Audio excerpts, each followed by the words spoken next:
Hello, my name is Alex Dyer. I'm the Canon of the Ordinary for the Episcopal Church in Colorado, and we are here with another Canon Conversation. Today, we are talking about self-care in the age of COVID. And I have two wonderful people here with me today, and I'll allow them to introduce themselves. Krista, would you like to start? Sure. I'm Krista Dias, and I am the Rector of St. Luke's in Fort Collins. And Greg? I am Greg Foraker, and I'm the Canon for Formation in the Office of the Bishop. And we haven't been doing these very long, but Greg, you are our first repeat person here on our Canon Conversations. So I'm a little amazed by that. you should feel honored about that. Well, I am honored. Thank you. So COVID has changed a lot of things for a lot of people. We're all kind of living different realities. And you two are here because you kind of reflect two different realities. So I was wondering if each of you could tell us about what it looks like in a day for you or days in these past couple months being here in the age of COVID. Krista, would you like to start? Sure.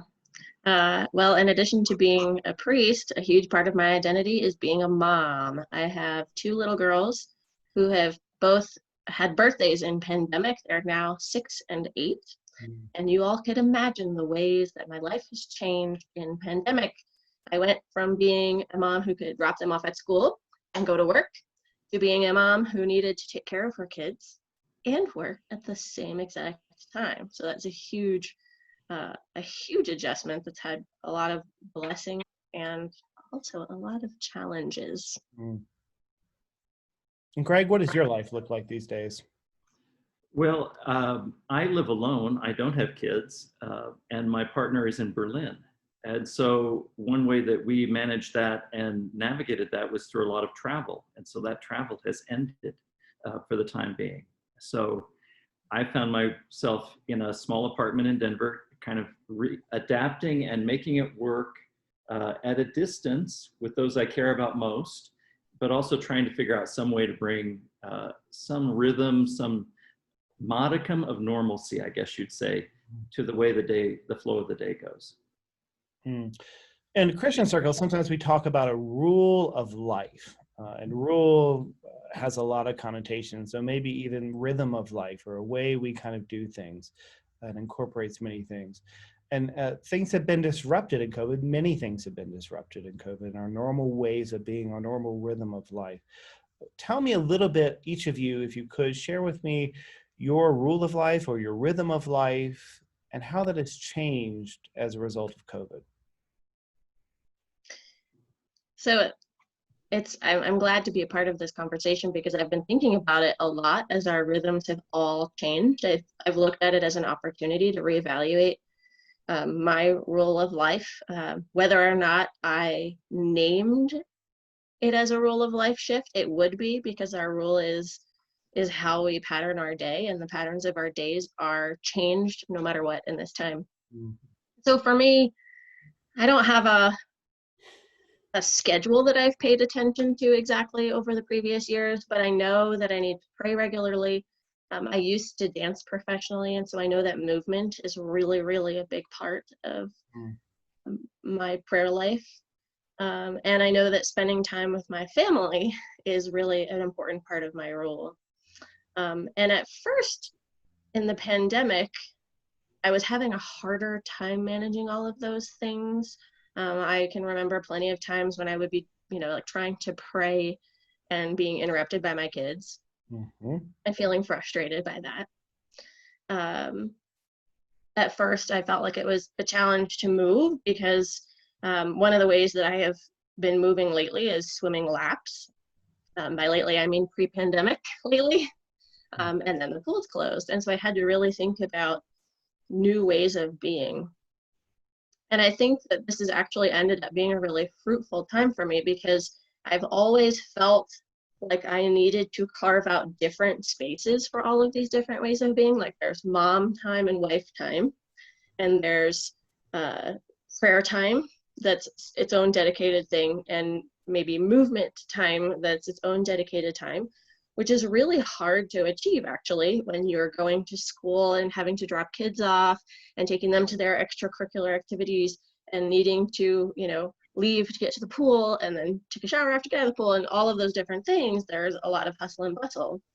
And so I've been thinking about things in a new way and trying to think about stacking my life more and how can these things be one. And it's a concept that, you know, I've been wondering about and longing for years. And I've had conversations with people in various religious communities and my spiritual director about these things for years, but I'm finding a gift in all of this and that it's easier to accomplish that. One thing that's been extraordinary and is filling me with a whole lot of joy as folks, you know, in the church have moved online. People are moving online in other areas as well. And so there's all these dance classes online. I'm a former dancer and I haven't been able to take a physical in-person dance class in years because of my schedule. I got a dance mat, I put it in my basement and I'm dancing, I'm taking classes with people in New York in my basement and my kids are there popping in and out and the teachers look at them, they're like, oh, I see your daughters. And so all of these, it doesn't feel like a separate time. My time isn't so divided and I'm able to be present with my kids and share a love I have with them. And it's in the middle of my day, things are more flexible. So my rule is shifting in that I'm making time for prayer, I'm making time for movement, I'm making time for family, but it's all stacked together as one in a way that I think is super healthy that I don't want to lose after this is all over. Wow. Thanks, Krista. Greg, how is your rule of life or your rhythm of life? How has it changed as a result of COVID? When this first started, when the pandemic first started, I remember thinking to myself, I need to have some structures or this is going to get really hard. And I have to, so simple things like realizing I need to have my alarm go off at a certain early hour every morning, same time, 7 days a week, got me up, got me in the shower, got me kind of moving. And then it gave me time to do things like do a phone call to Germany or sit and have quiet time in prayer or do different kinds of things. And it gave me some spaciousness that I really liked. My commute before this happened, pre-pandemic, was about 5 minutes driving. So it wasn't so long, but I've noticed 3 steps of commute versus a 5-minute drive actually makes a lot more time up than you would think. It's like there's space to do some different things. And so I think even though I've built some structures in, I'll have my morning start in a certain way, I'll pause midday, I'll have my evening go a certain way in terms of habits. Krista, like you, I think I'm finding I can layer things in flexibly. I can go for a walk in between Zoom calls in the afternoon when I need some movement. And I can go walk in the neighborhood and that feels good to me to get fresh air. And so I don't know that I gave myself permission in the same way to do that in the afternoon at the office, that I could say, I'm in between meetings, I'll go take a walk around the block. I could have done it, but I didn't do it. So I think there are some gifts coming in to say, we can even make more spontaneous choices in this time that keep that. What I would say is, I've always thought of the gift of a rule of life or a rhythm of life is finding balance. And when I think of someone like Benedict, it was prayer and work. But if you read the rule of Benedict, it's so much about living with real people in real situations. It's really kind of in the nitty-gritty of what life looks like. It's not so glamorous. And for me, I've kind of brought it forward in my mind to say, how can I bring this concept of balance to 3 areas in terms of tending to my body, my mind, and my spirit? And if I feel like I'm touching on those regularly and have some kind of balance, it helps me a lot. And so I'd say that I keep that very much in mind and heart now in this time of pandemic, maybe even more. Yeah, one of the great models I saw or heard once about kind of balancing in life was the idea of those big balls, those big exercise balls, you know, and you really have to concentrate to stay centered on those. You can't just like sit in it like a chair. It's kind of a different thing to do. And there's times where you get off balance and throws you off balance and you kind of have to readjust and do things with it. And I think that's kind of the time we're in now, but that requires some intentionality, I think, in all of us, to recognize and to look with eyes open. And one thing I think we really need to be intentional on, and I'd love to hear your guys' thought on, is the idea of Sabbath. I was talking to one of my colleagues, priest in the diocese, and said, we need to do Sabbath. When are you taking your Sabbath? When are you taking your vacation? And he said, are you kidding me? And I was like, no, I'm not. We need to do that. And it's not just clergy that need to do that too, but how do church leaders absorbing all this anxiety, not only in their own lives, but, leadership in the church? How have you found time or working towards finding time for Sabbath, for rest? One of the ways of love that a presiding bishop put forth is rest. And that was tough even in normal times, quote unquote, pre-COVID times, but especially here in COVID times. And I think that, when you say your life is stacked, there's some gifts of that too, but part of that is there's some challenges in that as well too, and rest looks a little bit different. So tell me a little bit about how you all are experiencing rest and deep rest and Sabbath time. Mm-hmm. I think, something that Greg said about maintaining some structure in our day is a way that I can maintain some Sabbath and rest time as well. Mm-hmm. In my family, and this is so important for kids, it's vital for kids that they have routine. So during the weekdays, we have set up summer camp at home themes for them, to keep them busy and happy, of course, so that we can get some work done. Mm-hmm. But I think it also provides some normalcy for all of us. So we have to get up, we have to get ready. We start later than we would have on a school day, mm-hmm. But there is some structure of a beginning of a day and an end of the day. And at the end of the day, we can let it go. And I noticed at the beginning of this pandemic time that it really was a crisis response for me. Mm-hmm. And I was working, like many colleagues, I'm sure, like 11 hours a day, trying to pivot everything and learn how to do Facebook Live and all of that stuff. And we didn't have a Zoom account. We need a Zoom account 5 minutes ago. But that's not sustainable. So I think that, for us, maintaining some of that normalcy in our weekday schedule, so that then we also have a weekend that feels like a weekend. And I put in, little things like put an out of the office reply on my Sabbath days with a little note that goes out to everybody, like Friday and Saturday are my Sabbath days. I don't check this email. And I'm really not checking that email. Mm-hmm. Really not. Which is really hard to do, especially when all of our physical boundaries are changed. Yeah. To keep that digital boundary. It's such a tiny little thing, but it's been really, really helpful for me. And I've also, as a mom of 2 kids, giving myself permission to be away from them in my bedroom by myself for a little while is very important, and I wasn't finding that at the beginning of this, but I was used to having some time where they were at school or at another activity and I could watch my own Netflix shows. And I've discovered it's really important to get to watch my own Netflix shows. So sometimes it's just mommy needs to shut herself in the bedroom for an hour and y'all need to leave her alone, and that's okay. So I've given myself permission for that. Yeah, find that balance between selfishness and self-care, right? Because there's two, and it is tough, especially I speak as a parent too, to find that balance. But it is that old reminder, it's like put the mask on yourself first. Right. Before you put the mask on anyone else, because you're not taking care of yourself and doing that. We go, but this situation is different. How can I not, do that? And I think we're overextending ourselves at this time. But yeah, we need that mask first.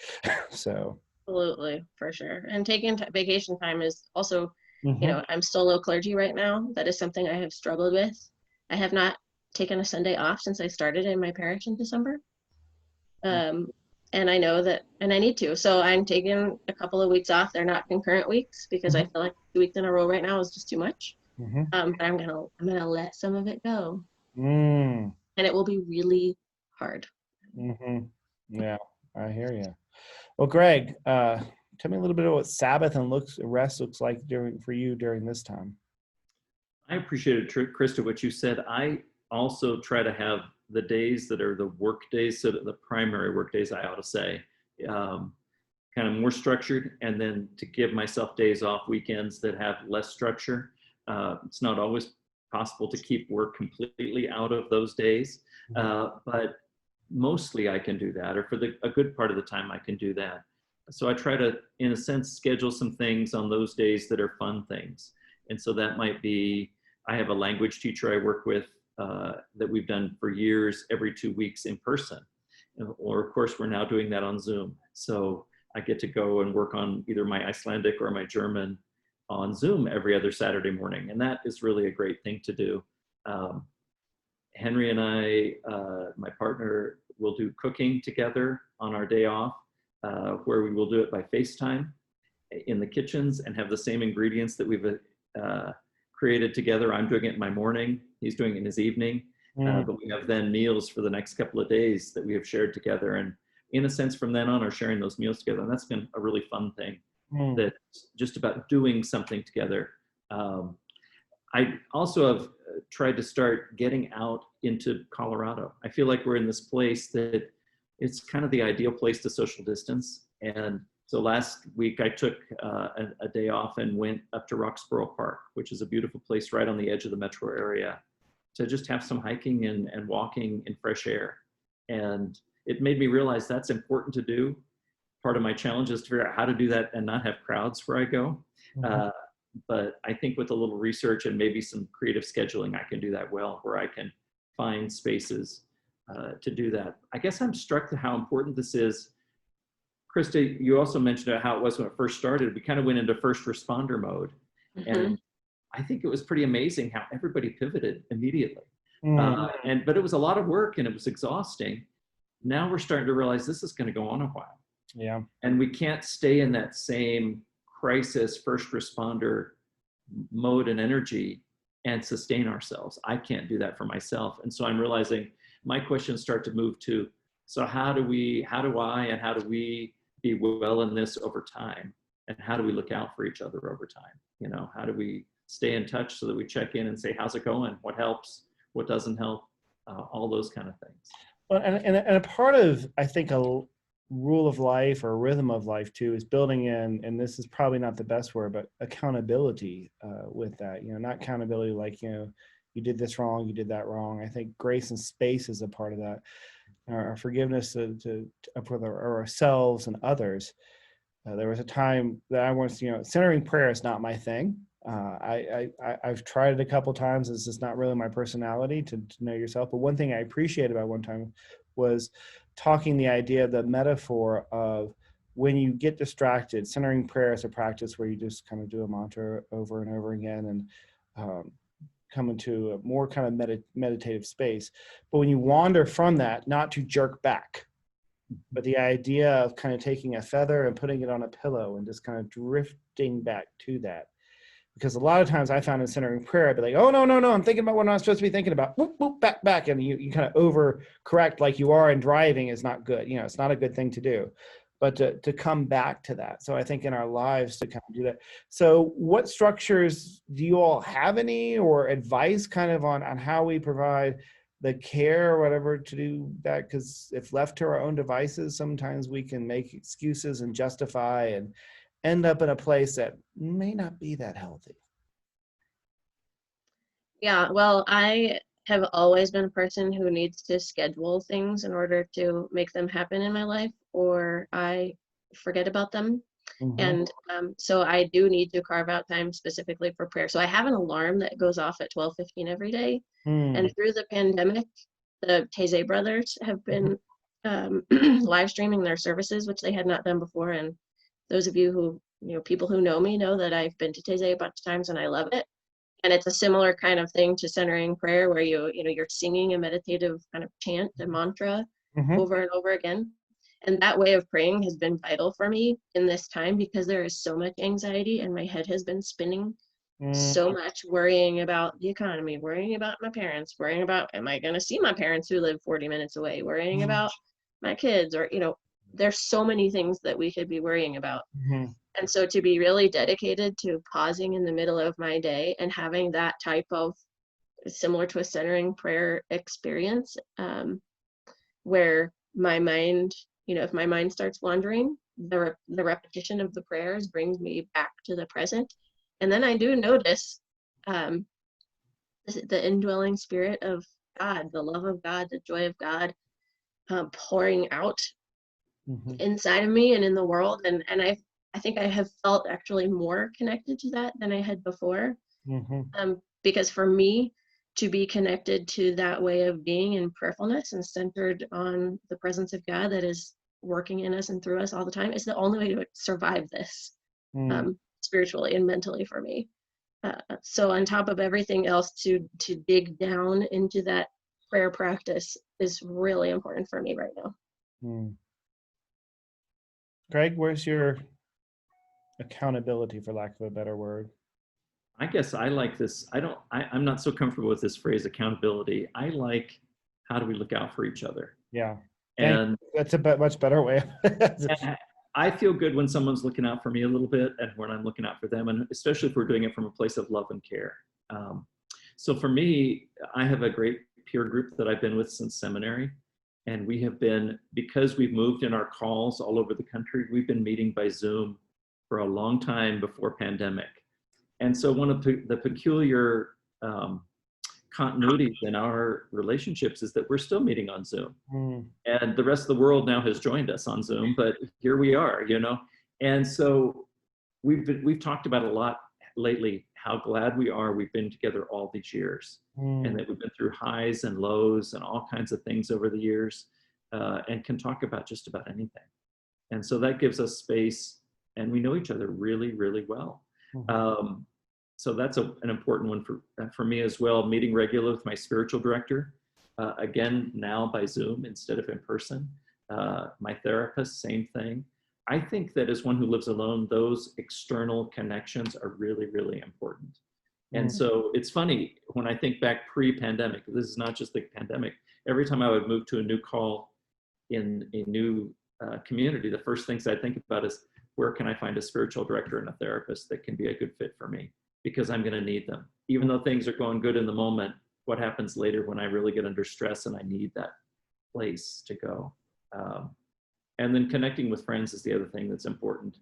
I'm still working that out. I still haven't quite figured out how to do that safely in this current time, because I don't want to put myself or someone else at risk unintentionally, because those are the people I care about most.